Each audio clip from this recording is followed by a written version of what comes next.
అంటే వీరికి నారా చంద్రబాబు నాయుడు గారికి అర్థం కాని విషయం ఏంటంటే టీడీపీ వాళ్ళ వీళ్ళందరికీ కూడా జగన్మోహన్ రెడ్డి గారిని గేలి చేస్తున్నాము, జగన్మోహన్ రెడ్డి గారిని మావిగన్ పేరుతో ట్రోల్ చేస్తున్నామని చెప్పని సంబరపడ్డారు. కానీ 2 రోజులు అంటే 48 గంటలు తిరిగేప్పటికీ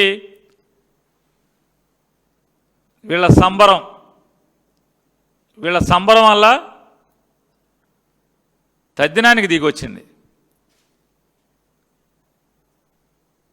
జగన్మోహన్ రెడ్డి గారు చెప్పినటువంటి ప్రతిపాదన అమరావతి అనేది ఈ రాష్ట్రానికి, రాష్ట్ర ప్రజలకి ఒక భయంకరమైన గుదిబండగా మారుతుంది.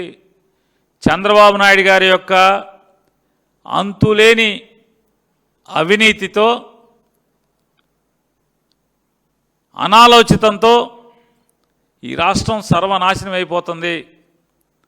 రాజధాని పేరుతో ఈ రాష్ట్రాన్ని భూస్థాపితం చేసేటువంటి కార్యక్రమాన్ని, ప్రణాళికని చంద్రబాబు నాయుడు రచిస్తున్నాడని చెప్పని జగన్మోహన్ రెడ్డి గారు చెప్తే